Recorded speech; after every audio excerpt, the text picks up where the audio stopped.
So now, without further ado, I would like to invite Team Patet Mare to deliver presentation on proposals on IMO guidelines for remote survey with a with a remote survey. Please welcome them with a big round of applause. Patet Mare, yes.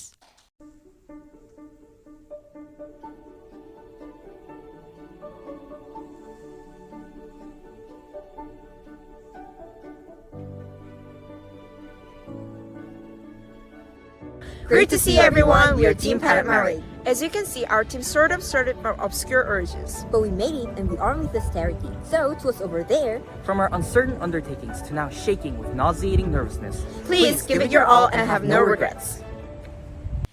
Good morning, venerable judges, distinguished delegates, and esteemed guests.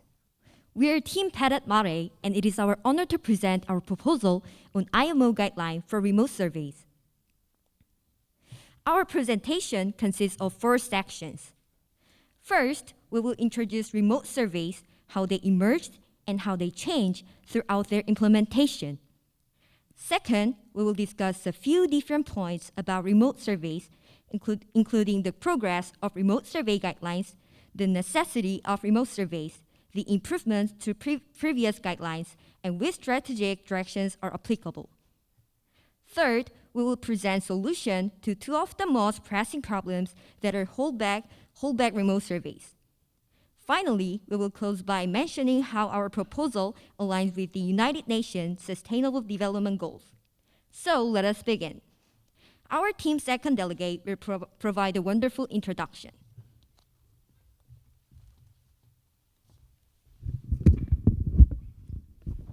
Thank you, First Delegate. Let's begin with what are remote surveys? Well, the definition that we found to be most precise and succinct comes from the International Association of Classification Societies, or IACS, which says remote surveys are any type of survey that are undertaken or partially undertaken without a surveyor physically present on board the ship. The most widely implemented form of remote surveys is through the use of a crew member who becomes the eyes and ears of the surveyor. The surveyor instructs the crew member in real time about what to live stream and record. The hardware used in remote surveys can be any digital smart device, and the data is sent to the surveyor through communications technology, also known as ICT. So, what are the benefits of remote surveys?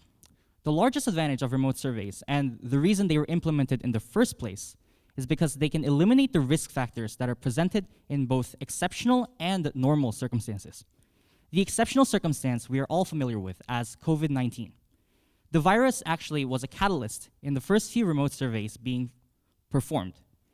And in normal circumstances, remote surveys are able to help as they protect the surveyor from maneuvering dangerous parts of the ship. And this is especially true for when the surveyor conducts a survey after a ship has been damaged. Remote surveys, secondly, also save time and money. Surveyors save time because they do not have to travel to a dock ship, and seafarers save time because they do not have to dock at a port, and more.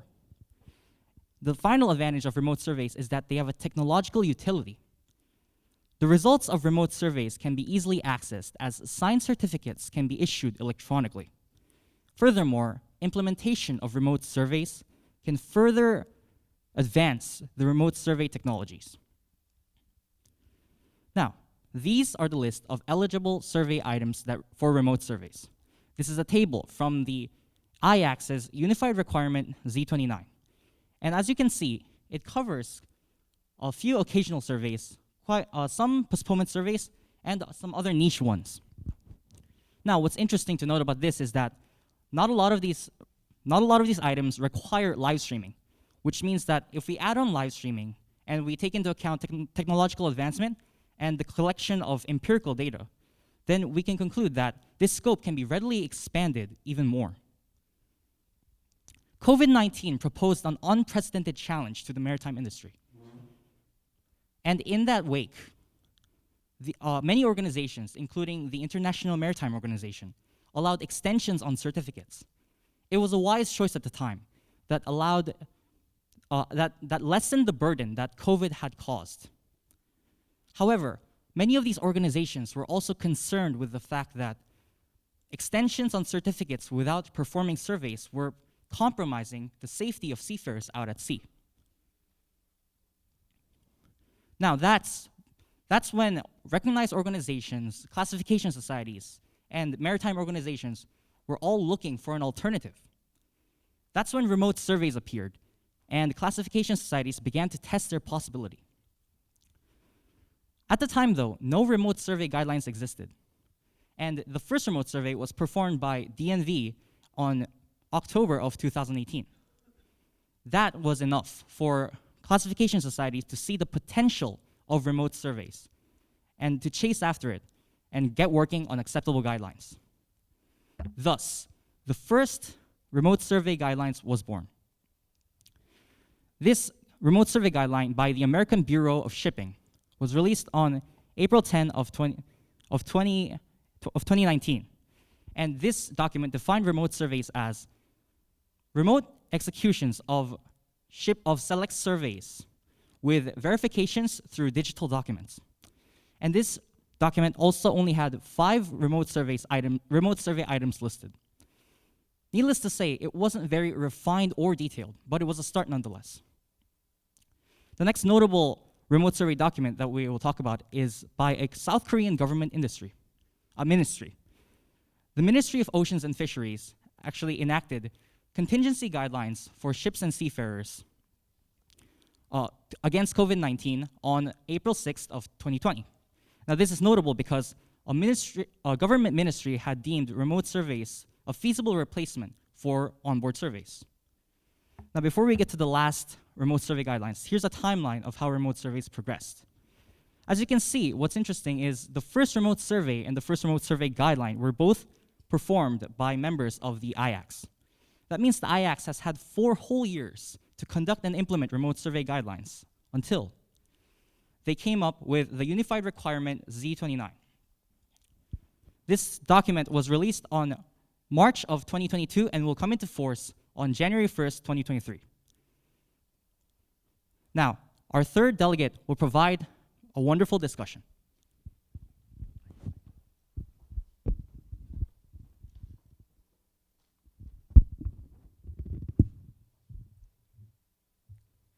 Currently, there is a draft guidance on remote surveys that is in the works at the IMO level.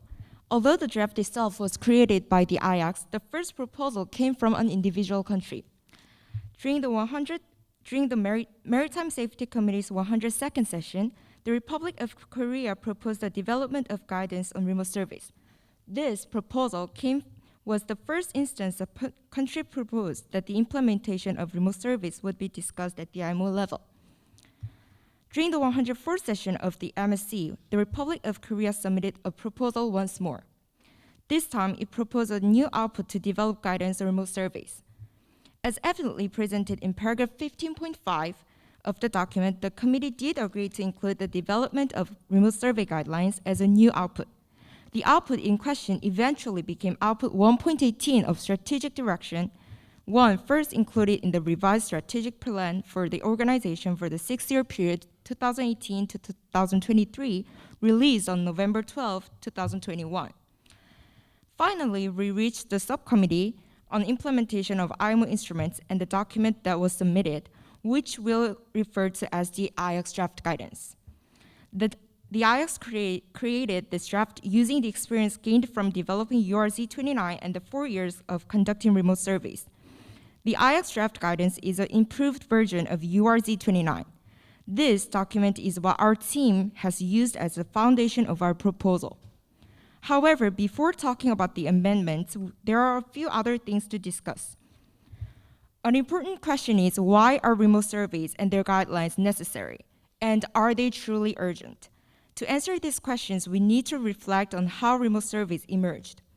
During COVID, when remote surveys were utilized as a contingency, classification societies saw their potential. However, with COVID dying down, remote surveys lose their main advantage of being risk-free against viruses. But the reality is that COVID is not the final pandemic or epidemic we'll face. The World Health Organization predicts the pandemics will emerge more often in the future. Currently, the most effective method we have of combating a pandemic without compromising the safety of seafarers is remote surveys. The urgency in implementing remote surveys lies in the data. In order to effectively implement remote surveys that can cover more survey items, remote surveys and their guidelines need to be implemented as soon as possible. The reason lies in the nature of how surveys in general become more streamlined. The IX states the importance of empirical evidence and how it cannot be overstated in conducting effective surveys. In order to collect more empirical data, we believe the faster the implementation, the better. Now, let's talk about what we can do to improve the IX draft guidance. Cybersecurity is a hot topic in the maritime industry, and remote surveys heavily rely on ICT. While reviewing the IX draft guidance, we found that the document is missing a crucial detail. Many guidelines from IX members mention how a crew member can use their personal smart device as a recording device. However, IX draft guidelines do not mention the cybersecurity of the hardware. The second improvement lies in the education and training of crew members. With the remote survey re-emerging as a brand new concept, crew members are likely to be unfamiliar with how remote surveys is conducted. This is especially important as whenever the chief engineer is unable to help in conducting remote surveys, crew members will need to help in recording. However, in the table that mentions surveys, there is no requirement about remote survey training. We believe a mistake caused by a crew member unfamiliar with remote surveys could invalidate the results. Furthermore, the IX draft guidance also contains no guidelines that can ensure eligibility through crew training. We believe that the lack of education and training requirements on both the STCW and IX draft guidance could cause problems. Lastly, we'll discuss which strategic directions our proposal falls under. As mentioned in the document we submitted, our agenda falls under SD 1 and 2. We can improve the implementation of Output 1.18 by streamlining the IX draft guidance. And we can integrate new and advancing technologies by proposing amendments to improve cybersecurity. Now, our team's first delegate will present our practical solutions to the aforementioned problems.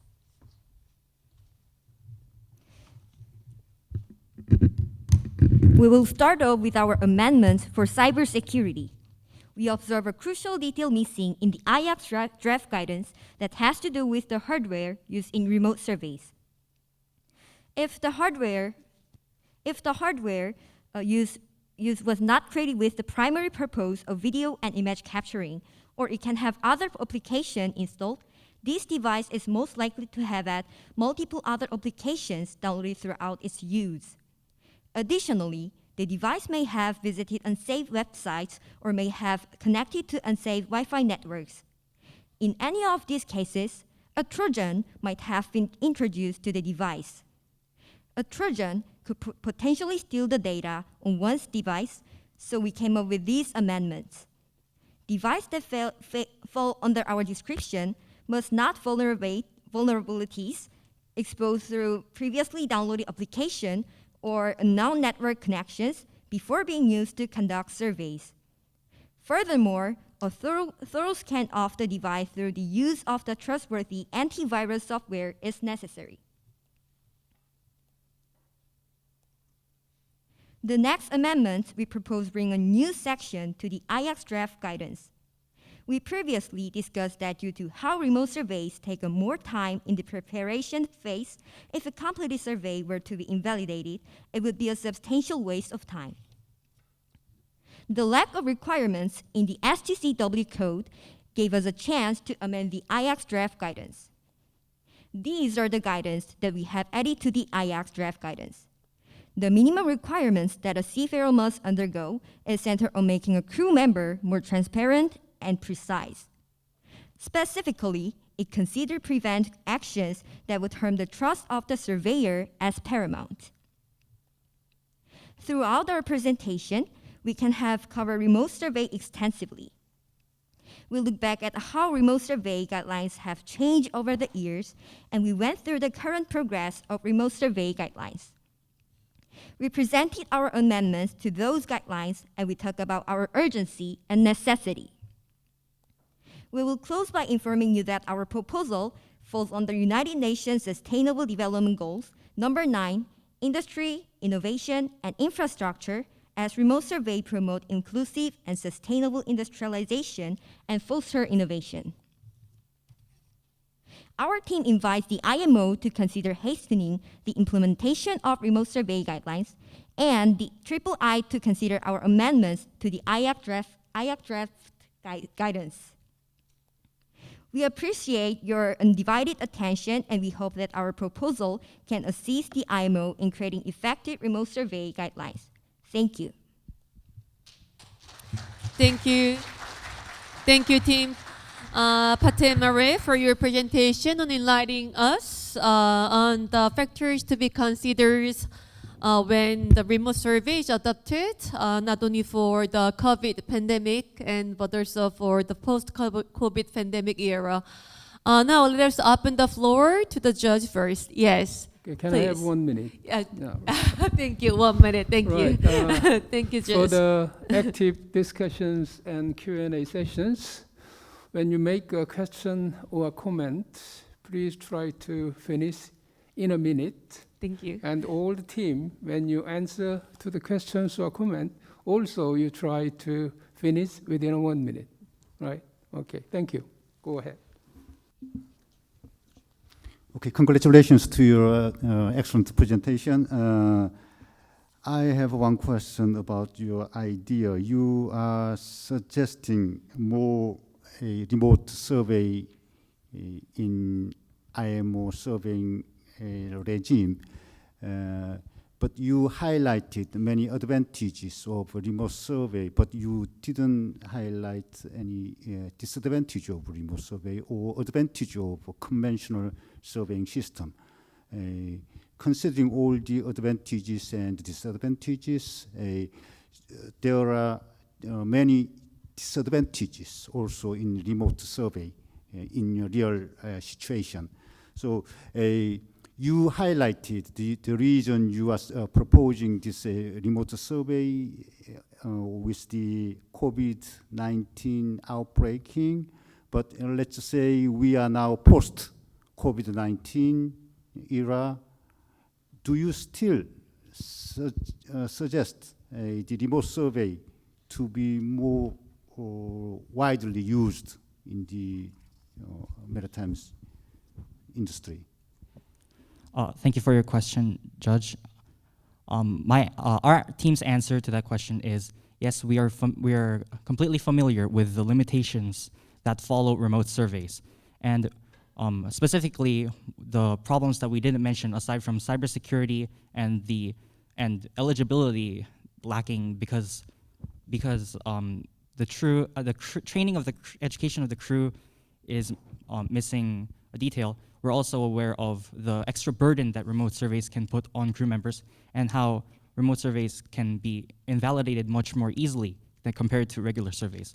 But we believe that remote surveys will be necessary in the future, as this will not be the final pandemic that we will face as an industry. And the maritime industry is especially vulnerable to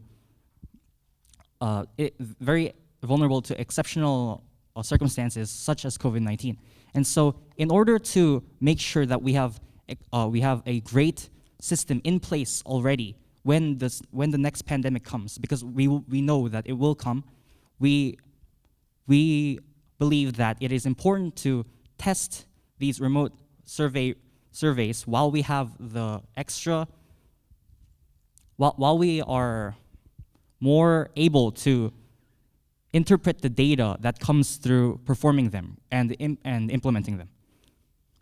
So yes, we are aware of the limitations, but we believe that the pros much outweigh the cons in this situation. Thank you. Yes, thank you. Yes, Judge, please.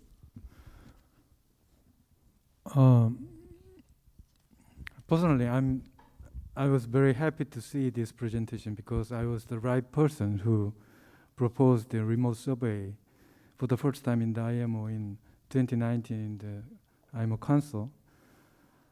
This is not a question, it's just comments. It would be better if you mentions about inborn problem that the remote survey have, like the criteria of the force majeure and the instability of the survey and the technical problem, like the communication issues in the engine room. Thank you. Thank you. Thank you, Judge Lee from Ministry of Oceans and Fisheries for your insightful comments and experiences. Now I open the floor from, yes, I can see the flag from 해양교육부, Ministry of Maritime Education. Yes, please.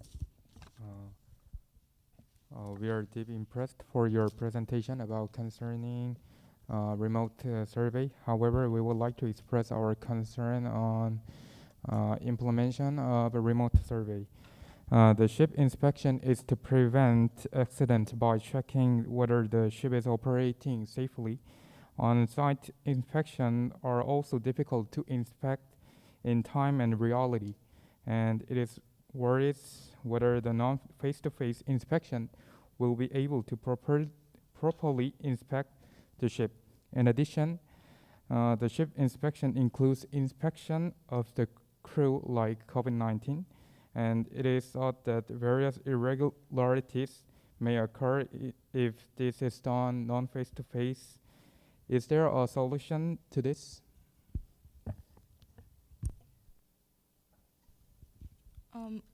Please, would you give us some moment to prepare? Thank you.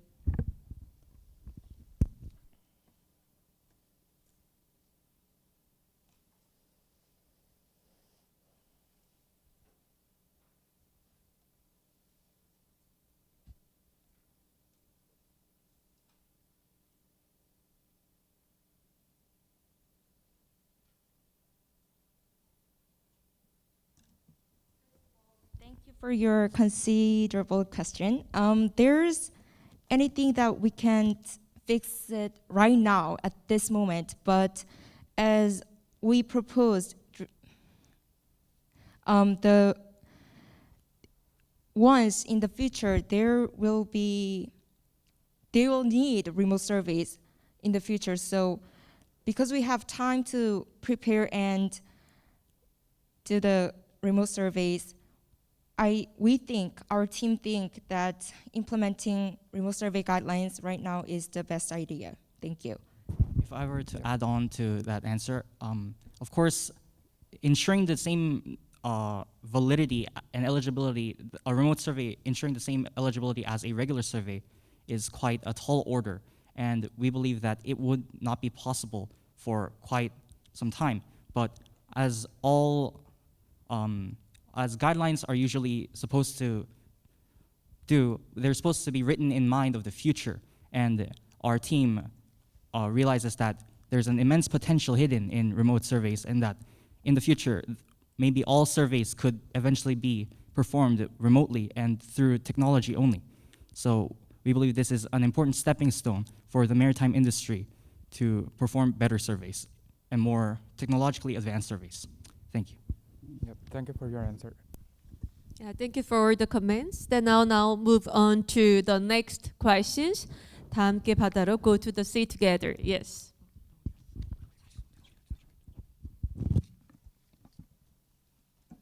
First, thank you, Team Patet Mare, for giving us wonderful presentation about remote survey. We've noticed that throughout your presentation, your team continue mentioning the matter of empirical data and empirical evidence, but we're curious as to why that type of evidence as to theoretical thinking. So could you explain why you have stressed the matter of empirical evidence when it comes to remote survey? Thank you. At first, thank you for your thoughtful question.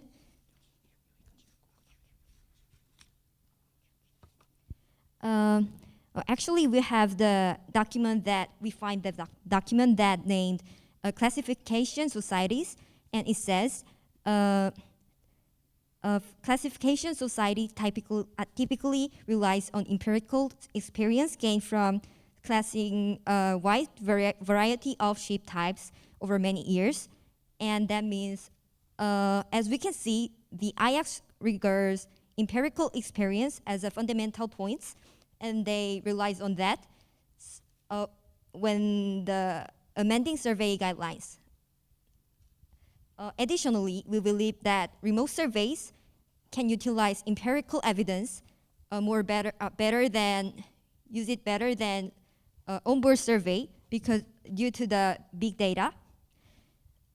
Big data means that AI can interpret and organize the data, and it can form patterns to better allow us to implement remote surveys and the guidelines. Thank you. Thank you, Team Patet Mare. We really enjoyed your presentation. Thank you so much. Please, how can I say? Please, I'm Very really small comment. just Yes, very small comment. a very small comment is Okay, allowed. okay. Yes, just 10 seconds, please. Okay, when you mention the name of the country, please use the exact correct official name.